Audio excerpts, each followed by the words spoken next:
AMC business के in detail समझने की कोशिश करेंगे। इनका बिजनेस मॉडल क्या है, ये कैसे पैसे कमाते हैं और ये क्या क्या प्रोडक्ट्स ऑफर करते हैं।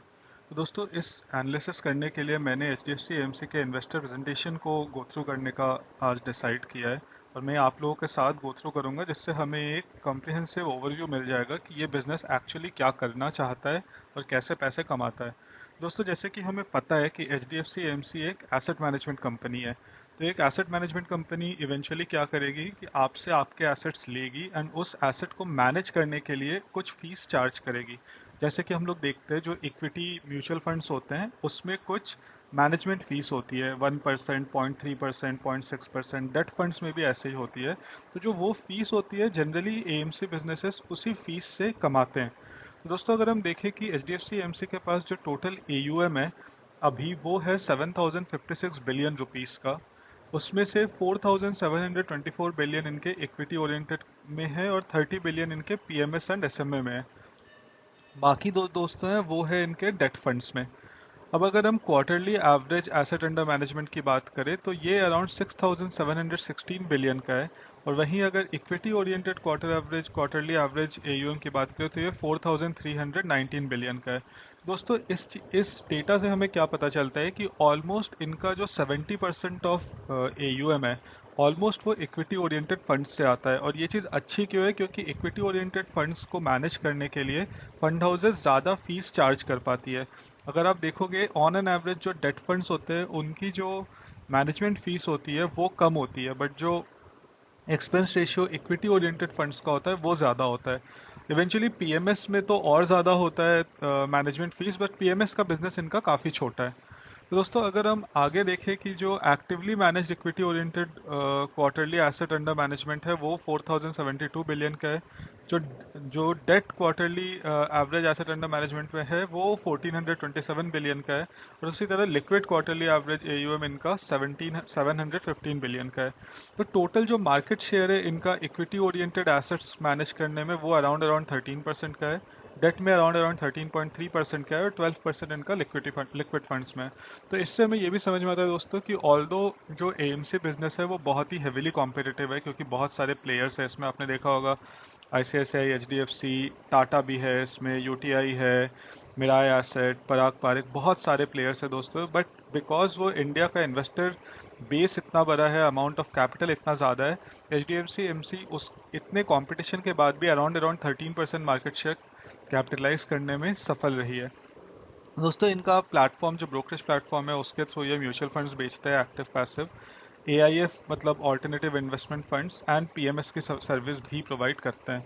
अगर हम कस्टमर बेस की बात करें तो इनके पास 10.7 मिलियन यूनिक इन्वेस्टर्स है एंड 18.6 मिलियन लाइव अकाउंट्स है।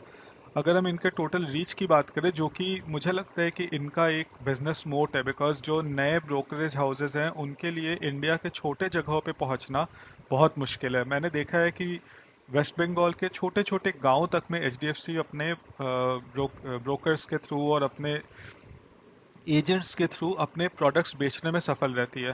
तो अगर आप देखोगे इनके पास 1606 एम्प्लॉयज़ है, 255 ब्रांचेस है, और जो ये वाला फिगर है कि 85 के प्लस डिस्ट्रीब्यूशन पार्टनर्स, ये इनके लिए ह्यूज मोट है दोस्तों। Because HDFC bank all over India फैली हुई है, तो इसकी वजह से एचडीएफसी एएमसी को भी बहुत फ़ायदा मिलता है अपने प्रोडक्ट्स उन ब्रांचेस के थ्रू बेचने में। इन्होंने इंडिया के मोर देन 99% पिन कोड सर्व करे हुए हैं। तो आप इसी से पता लगा सकते हैं कि इस पर्टिकुलर एएमसी बिजनेस की रीच कितनी वाइडर ऑडियंस तक पहुंची हुई है। अब ज़रा अगर हम इंडस्ट्री की बात कर ले इसमें, तो जो एयूएम एंड नेट सेल्स है, अगर आप देखोगे कि पिछले साल जून 2023 में इनके टोटल एयूएम जो था वो 49% से ग्रो किया था, और अब अगर आप देखोगे तो अराउंड अराउंड 59% से क्वार्टरली एवरेज एयूएम ग्रो 56% तक पहुंच गया है। अगर आप वहीं बात करोगे ईयरली नेट सेल्स की, तो नेट सेल्स अगर आप देखोगे जून 2023 में इस इंडस्ट्री का 1957 बिलियन का था, जो कि अब बढ़ के 3704 बिलियन का हो गया है। क्वार्टरली नेट सेल्स भी अगर आप देखेंगे दोस्तों तो हैवी इंक्रीज है, 198 बिलियन के क्वार्टरली नेट सेल्स से भर के 1281 के आसपास पहुंच गया है। और इसमें एक बहुत बड़ा रीज़न ये भी है कि अभी मार्केट्स ऑल टाइम हाई पे है, तो जो अंडरलाइंग एसेट्स है उनकी वैल्यू भी बढ़ गई है, एंड नए इन्वेस्टर ऐसे टाइम पे और कूद जाते हैं जब मार्केट इतना एक्सट्रीमली ग्रीन की तरफ भाग रहा होता है। अगर हम मंथली एसेट अंडर मैनेजमेंट की बात करें by investment category and location, तो दोस्तों जो इंडिविजुअल फोलियोज हैं वो पिछले साल 148.2 मिलियन से भर के इस साल 189.9 मिलियन पे पहुंच गए हैं। अगर हम overall monthly average asset under management की बात करें, तो जो इंडिविजुअल इन्वेस्टर्स थे, देखिए इंडिविजुअल इन्वेस्टर्स को पकड़ के रखना बहुत ज़रूरी होता है क्योंकि वो बहुत लंबे टाइम तक आपको पेमेंट करते थे। इनके इंडिविजुअल इन्वेस्टर्स की ग्रोथ बहुत बढ़ गई है इन टर्म्स ऑफ रुपीज़ में। तो अगर आप देखेंगे तो पहले 25.7 ट्रिलियन रुपीज़ इनका मंथली एसेट अंडर मैनेजमेंट आ रहा था पिछले साल, वही इस साल बढ़ के 37.5 ट्रिलियन रुपीज़ का आ गया है, जो कि करीब करीब 50% का ग्रोथ है। अगेन यहाँ पे हमें समझना पड़ेगा कि ये जो ग्रोथ हमें दिख रहा है 61% का, इसमें सिर्फ नए पैसे नहीं ऐड हुए हैं, जो ऑलरेडी इन्वेस्टेड पैसे थे वो भी बढ़ गए हैं, क्योंकि वो पैसे बिकॉज इक्विटी मार्केट्स इतना रनअप दे चुके हैं पिछले 1-1.5 साल में, वो पैसे बहुत भरे हुए आपको दिख रहे हैं। तो ये डेटा थोड़ा सा स्क्यूड डेटा हो सकता है, आप इसको लॉन्गर रन का डेटा मान के मत इन्वेस्ट कीजिएगा कि हमेशा ही इतनी ग्रोथ रहेगी। जब मार्केट थोड़ा स्टेबल होगा या मार्केट थोड़ा डाउन जाएगा तो ये ग्रोथ आपको जाती हुई भी दिख सकती है। अगर आप overall monthly asset under management देखेंगे लोकेशन के टर्म पे, तो जो T30 सिटीज़ है उसमें 37.2 से उठ के 50.2% तक पहुंच गया है, 50.2 ट्रिलियन रुपीस तक पहुंच गया, जो कि 18% का ईयर ऑन ईयर ग्रोथ है।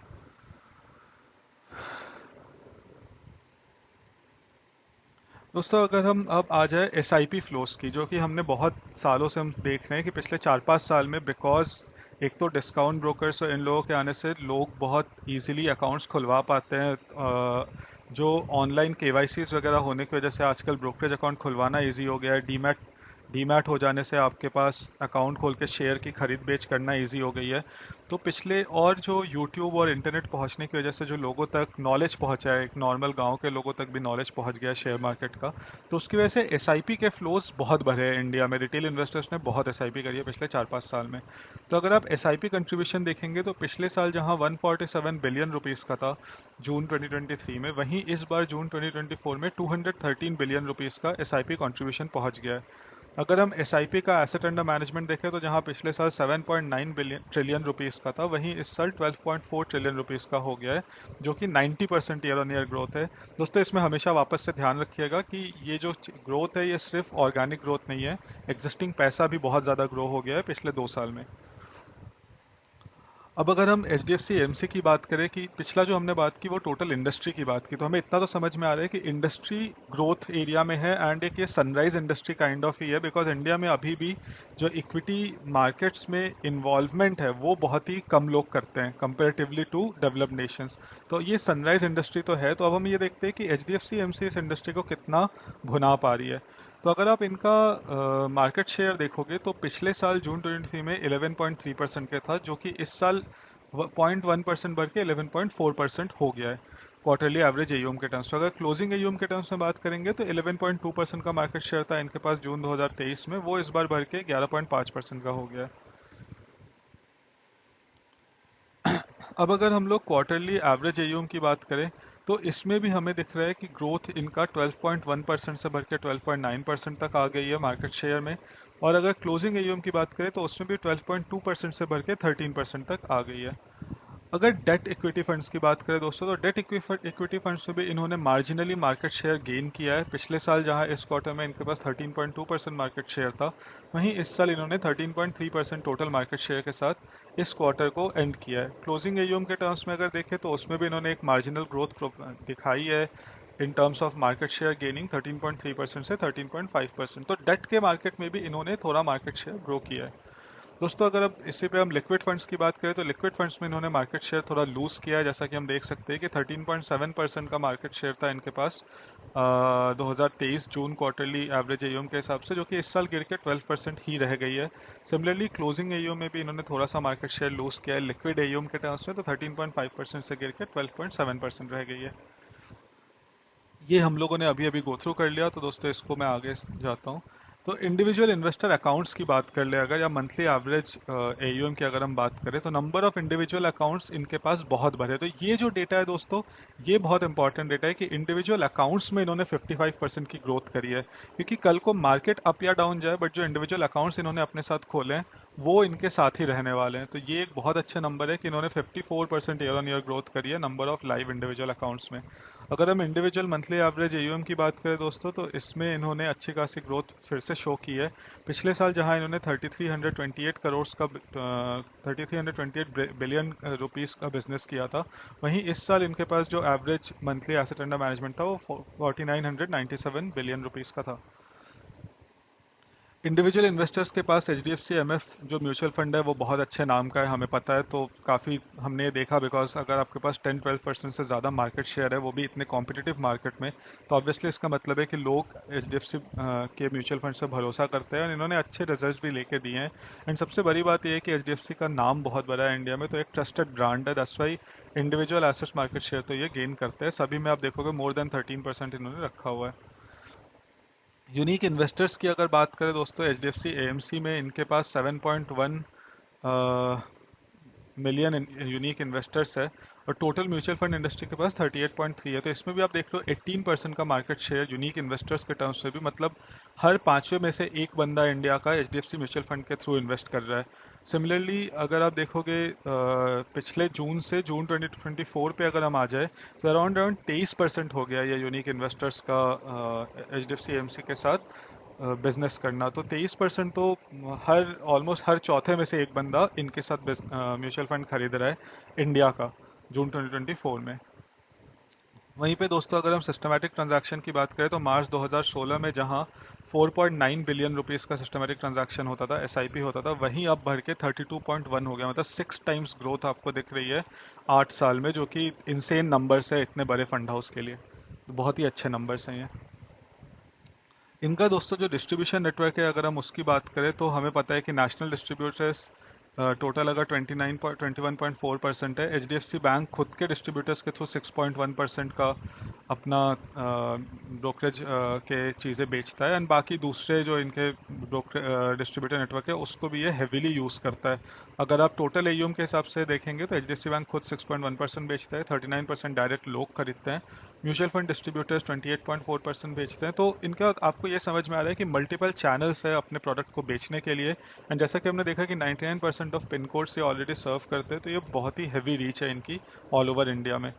तो दोस्तों आज का ये वीडियो हम लोग यहीं पे ख़त्म करेंगे। आई होप आप लोगों को ये वीडियो से H D F C M C के बिजनेस के बारे में काफ़ी अच्छी नॉलेज समझ में आई होगी, एंड आपको ये वीडियो वैल्यूएबल लगा होगा।